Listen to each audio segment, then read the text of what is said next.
Hey guys, Eugene Cousins here. Welcome back to the channel. So today I'm going to be covering two topics, the sport license curriculum that we've started, as well as some new product releases or completed product releases, and perhaps how that can influence your choice when it comes to the different types of helmets or headsets available in the market. All right, so without further ado, let's get into the sport license. The sport license is something that is required if you want a FAI rating to be able to do fly-in competitions and international competitions. As in South Africa here, because it's a regulated sport, FAI require, or at least the CAA or Civil Aviation Authority requires you to have a FAI rating and a sport license if you want to fly intermediate and above type ratings, advanced class rated gliders, or you need the required experience according to the manufacturer's recommendations. Now, a lot of pilots don't want to wait for a couple of 100 hours before they're able to buy something like the Hadron 3 or the Warp 2 or the Viper 5 XC for that matter.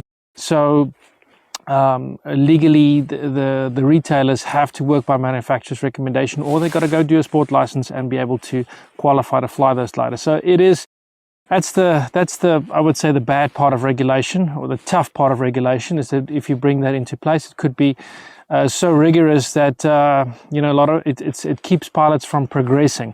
So in our case, what we did was we upped it, and the current curriculum is just very, very old. So we came up with a new curriculum, which is about 127 pages of flight manual. And it's based off the APPI manual, but then we've updated a lot of the new technology information into it. And it also includes a lot of private pilot license knowledge. So, and the end goal of presenting something like the sport license is to create better pilots, and what I'd like to call Icarus ready pilots. So the day that we had to, we arrived at the starting line for the Icarus, I already had hundreds and hundreds of hours of flying time behind a PPG, and I still wasn't really ready. Even though being a private pilot for more than 20 years, I still wasn't really ready for what I was going to face, simply because the experience of flying cross country is a rather specialized form of aviation. Because just think about it in this way, if you're going to do a couple of 100 hours worth of flight leg, or 6 hours worth of flying, how much weather is there between you and 6 hours worth of flying? How many times does the contour change? How many mountain ranges do you have to cross? And so it becomes really tough when you face those conditions and you've never really theoretically prepared yourself for it.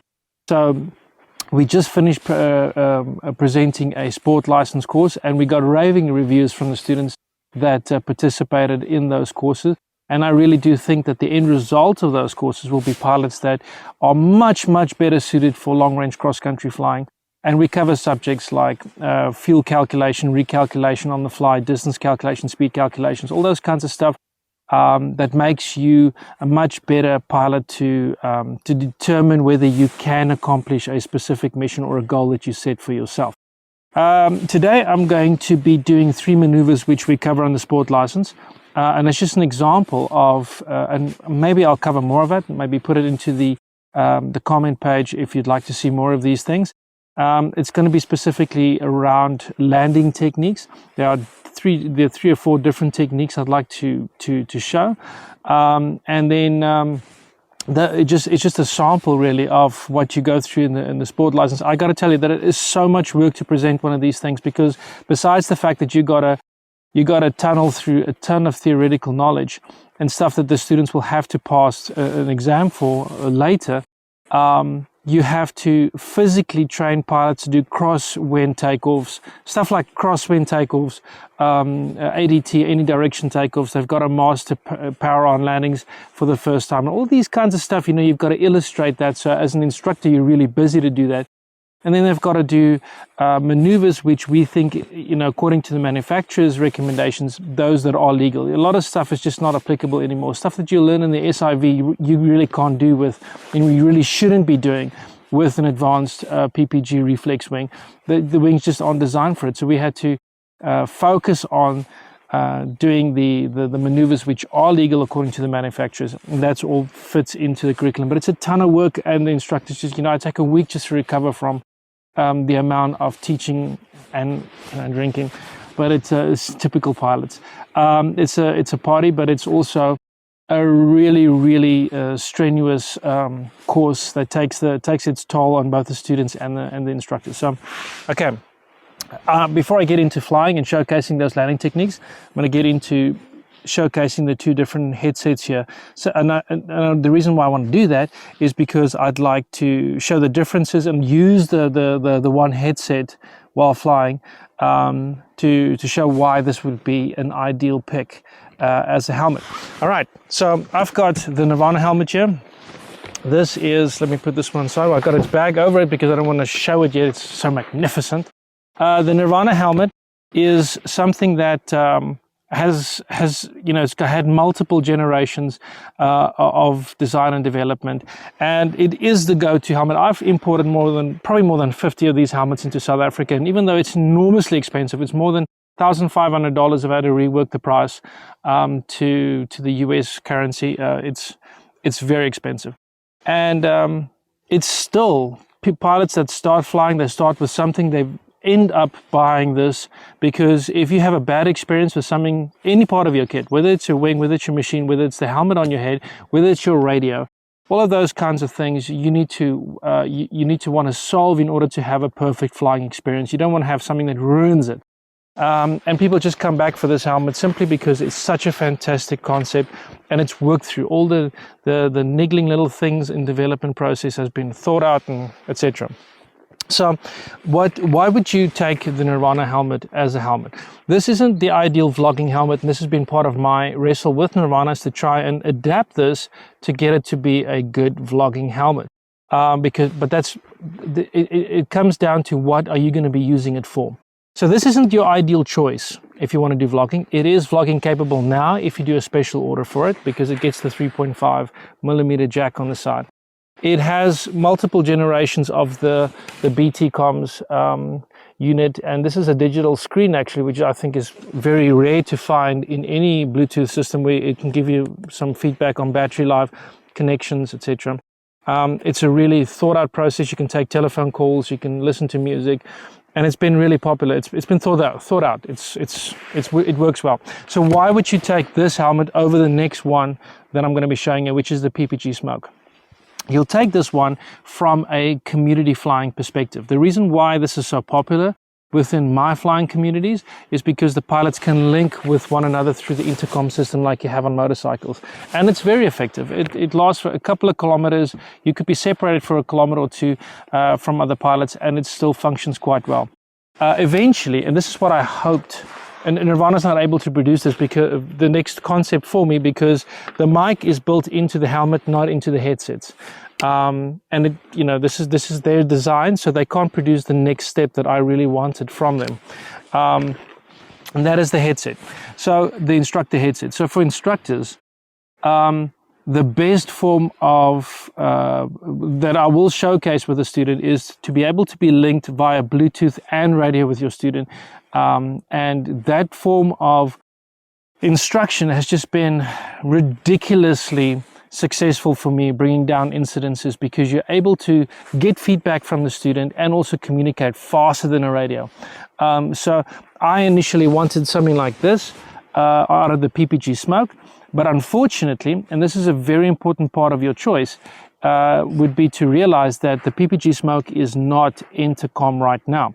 This is something that they would like to do down the line, and I was really hoping that the new version of the PPG Smoke would be intercom capable, but it isn't. It is, however, one of the most spectacular headset to operate with. Its build quality is absolutely fantastic. And I've got this instructor set up for me, but it obviously can't do it because I've gone through the test and I can't get these two to link. I even had an audio engineer work on that and they couldn't do it. And I've spoken to PPG Smoke and they said it's down the line. The intercom system will be there available with some Mark II or Mark III. I think we're at Mark II now, so we'll get to Mark III eventually. So getting back on track, I watched the movie last night, the new Sisu movie, and with the PPG Smoke headset, which is really not designed for it. If you think about what you're paying for this, over $550, the sound is just magnificent. It's like wearing a Dolby, wearing a Dolby setup on your head, so you won't do that with a Nirvana set. I mean, the sound isn't that good compared to something like this. This is just an absolutely fantastic piece of sound kit on your head, and you're definitely not going to be buying this kit just for watching movies. But it's an indication of how really good the sound equipment is on this. So let's get into this into the PPG Smoke headset helmet and why you would buy this right now as a Mark II. You see, it's all about development. In the end of the day, this one is better than that one. For me, it's about the case of what did the designer have what did the designer have in mind when he designed it? And it comes down to machines, it comes down to wings, and with the PPG Smoke, the design really is not really community related in the sense that you're connected helmet to helmet and having that open comm base. The PPG Smoke is for the pilot that is flying on his own or flying with others, but they don't necessarily prefer the intercom system. And having that open link, they'll talk on radio if they want to.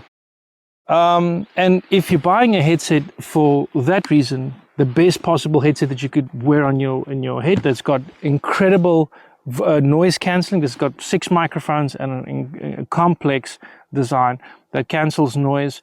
You can hear other people while you're walking on the ground. You don't have to open up your headset and click that open.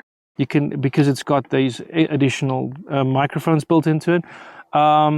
It's the sound that you're going to get from it is spectacular. And vlogging, and this is where it comes back to why the manufacturer designed this. The US market is very record my experience kind of market. Vlogging is the next thing in flying, and therefore mine, for example, is already set up with vlogging and a wireless transmitter and to get the sound to my camera, which is separated separately from me. I don't wear cables and stuff like that. This also took years to just find the right combination of everything. And it plugs into the 3.5 jack here, and you can just see this thing. It's a bloody work of art. It is so beautiful. This one is built by Nirvana with a PPG Smoke system, factory built. The parts are 3D manufactured. It does not have, you'll see the arches that come from the build kit. These connection points are 3D printed by Nirvana and they're installed. And it's just magnificent. And my flying experience reflects that as well. So I am going to be using this one, but when I'm flying with community members, I'll be using that one. So there's a difference in the two. I think it'll become a real hard choice once PPG Smoke brings out a intercom related system. But for now, this is something that I will fly Icarus's and solo flight experiences, and when there's no student or someone that I need to be connected with. And this one will be obviously my go-to for flying in a community set of multiple pilots, and they're all on Nirvana helmets, because that's what you got to realize, is that these systems, and Nirvana only connects with other Nirvana helmets, and obviously the PPG Smoke doesn't connect with anything.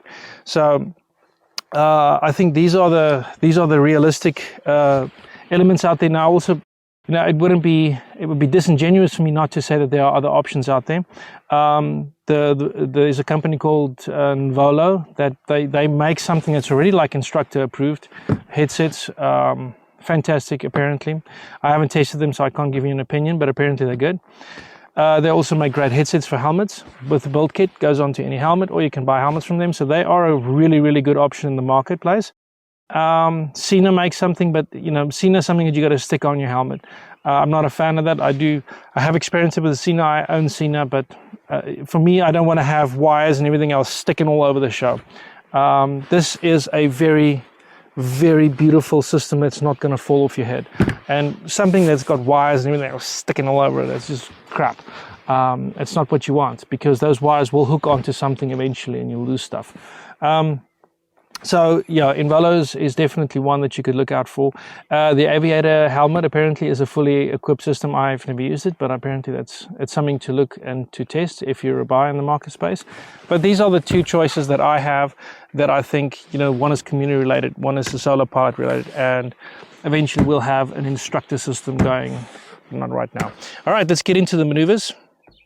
I'll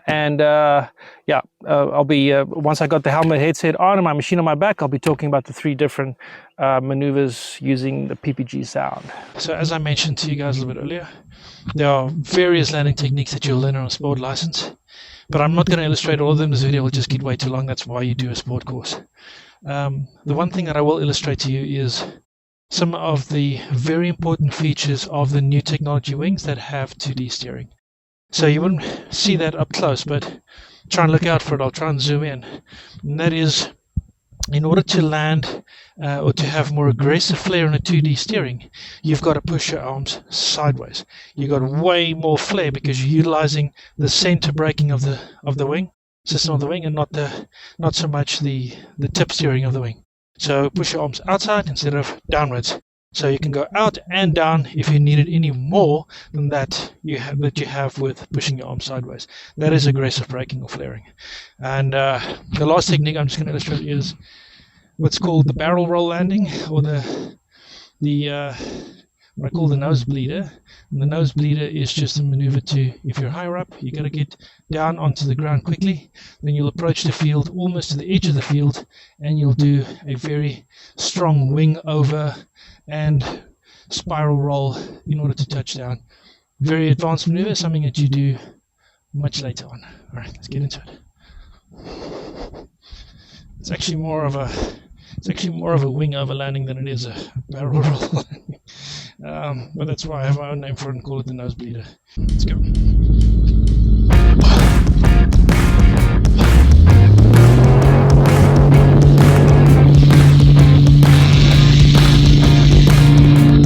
But it's doing its job. Alright, so using power on landing, trims are close.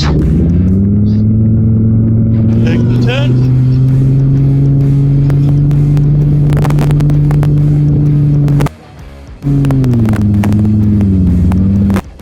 Using the engine, I can go deeper into stall, but I have to give more power and slowly try and hit the target with the engine on. So I have to flare deeper. You cannot switch the engine off. You've got to flare a little bit, apply a little bit of brake, and go deeper into the brakes as you slow down, but the engine has to be spinning the prop because you need that thrust. You switch the engine off suddenly, you will have a stall and you're going to break your frame or your ass, whatever else. Alright, so my target right now is to hit a specific spot. This is why this is the most important maneuver in the sport license, is to try and hit. I'm bleeding off altitude, I'm very low to the ground right now. I'm going to ride the brakes while throttling a little bit, and I switch off. Okay, hit the spot. It's on my the bump just a little bit. Get the bag off my feet. You can ride that even slower. When we execute the swoop landing, it's when the engine is put on you, you're at high altitude, and you've got to hit a spot. And also there might be an obstacle that is stopping you from hitting your mark, like a tree or something like that. So you've got to swoop above it and then come in for landing. So let's get down to business, closing my shield. Higher up, sim land engine out.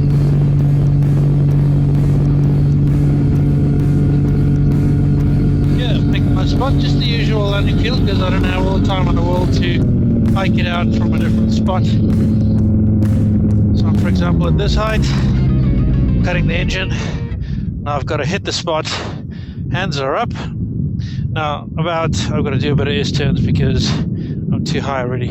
So what I'm going to be doing is, I know I've got to hit this spot, so I'm brake, and it's shooting down to the ground, and I wait for the ground effect. And remember the aggressive landing. So aggressive landing is stretching your arms outwards, like that. Soft landing. So the last technique I'm going to be illustrating now is the high G wing over spiral and S-turn combination. So you got to use all three of them. And when would you do that? If you're coming over some large obstacle or landing inside a cauldron, you need to bleed off the altitude. The best move would be this one. This would be what I would call the most advanced landing technique. And it's not advisable for guys that even starting their sport license. It would be something that will come over time. So no rush in developing this technique. The wind conditions are super dodgy. It's flowing like water around a rock. It's one hill. I'm going to be bleeding off 1,000 feet, rolling into the landing. Going to get into position. Approach right.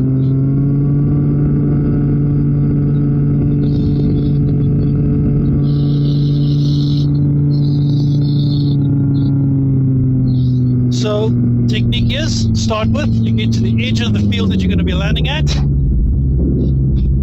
and you're going to rock it in. Build up energy, and roll it over like a son of a bitch, and you use a bit of spiral. Oh, that's high G. Come out of the spiral. Most likely would be close to the landing spot. Keep the engine on. And you slow down. If you were too high, because you're a bit away, too far away from the landing spot, you'd leave the engine on. Use a bit of S-turn to get in. Look at this dodgy wind direction. So, I am too high, so I'm going to S-turn a little bit, get right into the wind. Switch off the engine